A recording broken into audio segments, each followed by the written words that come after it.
उन्होंने दिया, उन्होंने बोला ग्लूकोज चढ़ाया, बोला कि वो दवा जो ले लिए हैं उसी ने लो कर दिया। अचानक से मॉर्निंग में उनकी मतलब तबीयत नाजुक सी लगी, उनको वीकनेस से लगा। उन्होंने कहा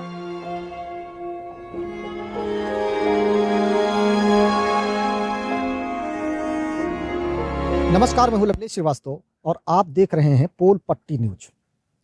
आज हम आपको एक ऐसी खबर दिखाने जा रहे हैं जो आज के समाज में जो तमाम रूढ़ियां हैं, तमाम कुरीतियां हैं कि हमेशा बेटियों को बेटों से कम समझा जाता है।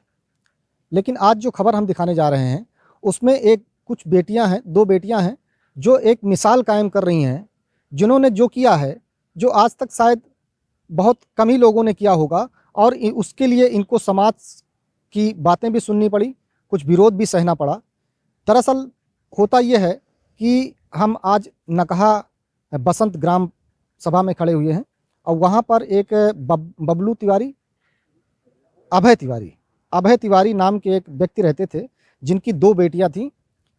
उनकी अचानक एक दिन तबीयत खराब होती है और उनको ले जाया जाता है लखनऊ। वहाँ डिवाइन हॉस्पिटल में उनको एडमिट कराया जाता है। उसके बाद उनकी बेटियां उनकी दवा कराती हैं। उनकी छोटी बेटी लखनऊ में जो पढ़ रही है वो वहाँ डिवाइन हॉस्पिटल में उनकी देखभाल करती है और उनकी दवा करवाने के बाद डॉक्टर बहुत कोशिश करते हैं लेकिन उनको बचा नहीं पाते, उनकी मौत हो जाती है। फिर उसके बाद दोनों बेटियां उनको लेकर घर पे आती हैं और उसके बाद सारे कर्मकांड वो खुद ही करती हैं। आइए आज हम वो जो बेटी जिसने मुखाग्नि दी है अपने पिता को, उनसे बात करते हैं और उनको क्या क्या झेलना पड़ा, समाज ने उनको कैसे क्या क्या कहा, उनसे बात करते हैं। जी, क्या नाम है आपका? सुरभि तिवारी। अच्छा, आपके पिताजी की मौत हुई, क्या हुआ था? उनको डॉक्टर बोल रहे हैं कि हार्ट डैमेज हुआ था उनका। बाकी हम लोग को कभी एहसास नहीं हुआ, मतलब ऐसा कभी महसूस नहीं हुआ कि उनको मतलब उनके स्वास्थ्य को भी कुछ भी मतलब ऐसा है। और 31 को वो क्या कहते हैं अपना गोंडा गए थे, अपना सूट वूट सिलने के लिए दे रखे थे, पूरा प्रॉपर वो तैयारी कर रहे थे नेक्स्ट डे कि हम 1 तारीख को न्यू सूट पहन के ऑफिस जाएंगे। हम लोगों से बोल रहे थे कि मेरा बैग पैकिंग कर दो, गाजर का हलवा पैक कर दो, ये कर दो, वो कर दो, सारी चीज़ें। अचानक से मॉर्निंग में उनकी मतलब तबीयत नाजुक सी लगी, उनको वीकनेस से लगा। उन्होंने कहा कि मुझे शायद बीपी बढ़ गई मेरी, तो मुझे 2 घंटे रेस्ट चाहिए। मम्मा से बोला कि मुझे बीपी का दवा दे दो और मैं मतलब रेस्ट करूँगा। हम लोग को भी मतलब ऐसी चीज़ें नॉर्मल लगी क्योंकि उनको कभी फीवर भी होता था तो पिल्स नहीं लेते थे।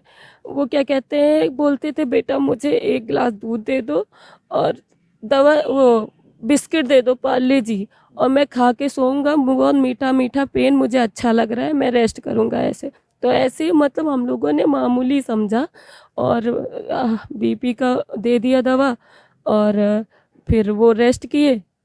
2 घंटे बाद उनको मटर बहुत पसंद था तो आलू मटर मैंने फ्राई किया था और चाय लेकर गई।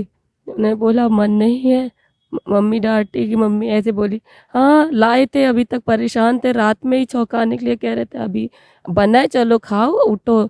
मम्मी को लगा आलस में लेटे हुए हैं। तो जब हम लोगों ने उनको देखा तो वो काफ़ी वीक फील कर रहे थे, ऐसा उनको पहले कभी नहीं देखा। तो हमने तुरंत बीपी मशीन निकाली और बीपी नापी तो चौंक गए क्योंकि उनकी बीपी बहुत डाउन थी, हमेशा उनकी बीपी हाई होती थी जब भी कभी। तो तुरंत यहाँ क्लिनिक है, क्लिनिक से बोला डॉक्टर को, वो गए, उन्होंने बीपी नापी, उनका भी मतलब मशीन ऐसे ही बोला। तो तुरंत हम लोग बालपुर लेकर गए शारदा हॉस्पिटल। वहाँ पे क्या कहते हैं उन्होंने दिया, उन्होंने बोला ग्लूकोज चढ़ाया, बोला कि वो दवा जो ले लिए हैं उसी ने लो कर दिया है।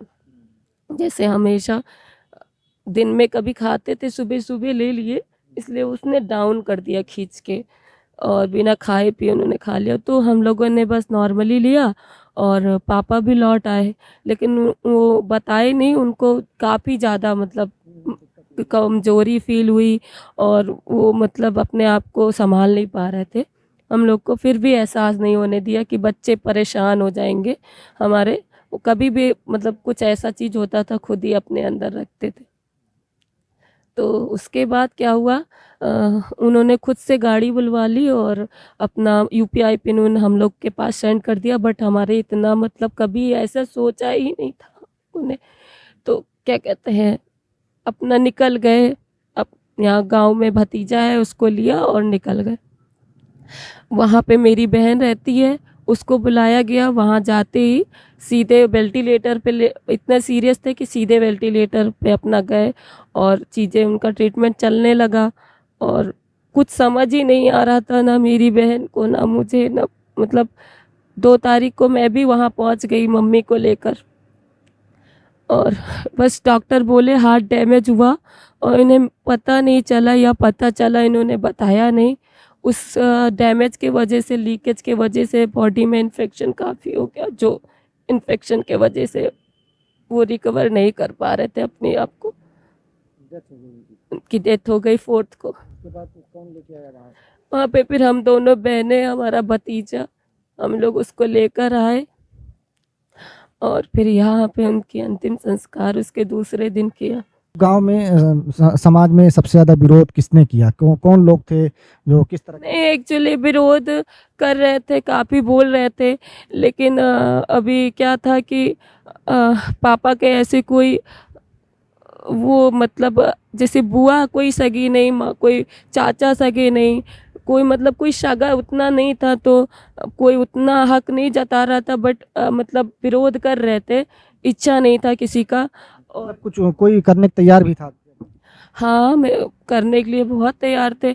मेरे भाई भी लगते, मेरे चचेरे भाई लगते हैं और मेरे बड़े पापा और हमारे मामा यहाँ ही मतलब काफ़ी तैयार थे, भाई लोग तैयार थे। ऐसा कुछ नहीं है, वो मतलब पूरे उससे कह रहे थे मैं करूँगा, मैं करूँगा। बट मैं मतलब मेरे पापा चाहते थे कि मेरा बेटा मेरी बेटियाँ मतलब कभी ऐसा महसूस ना करें कि मैं बेटी ही हूँ इसलिए मैं नहीं कर पाई। मैं बेटा होती तो मैं अपने पापा के लिए ऐसा कुछ कर पाती। कभी कभी बोलती भी थी, पापा मैं बेटा होती तो आपका ये काम कर देती, बेटी हूँ इसलिए आप नहीं करा रहे हो। कह रहे ऐसा नहीं है, जब मैं खुद नहीं कर पाऊंगा तो तुम ही से कराऊंगा, किसी और से नहीं कराऊंगा। लेकिन अभी मैं खुद सक्षम हूँ करने के लिए, इसलिए नहीं करा रहा हूँ। तो बस इतनी यही बात है।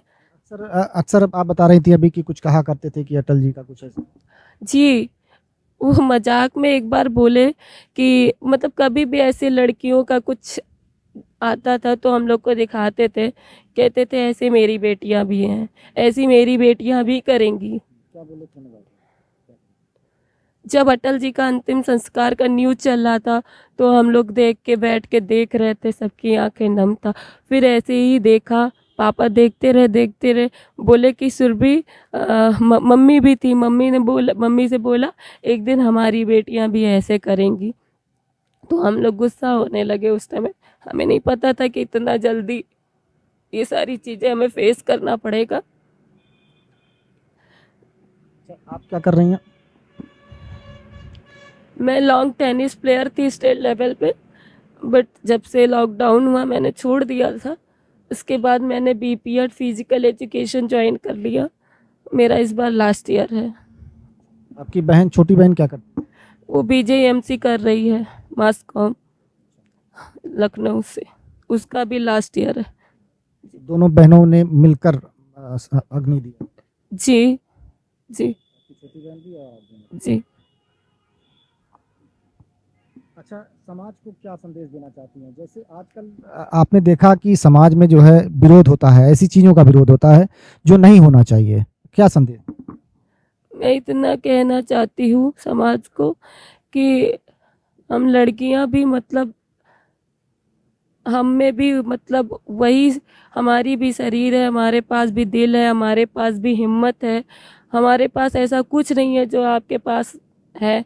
मतलब सब कुछ है, सेम है, बस आप मेल हो हम फीमेल हैं। इसका मतलब ये नहीं, लोग कहते हैं लड़कियां ये नहीं कर सकती, लड़कियां वो नहीं कर सकती। क्यों नहीं कर सकती?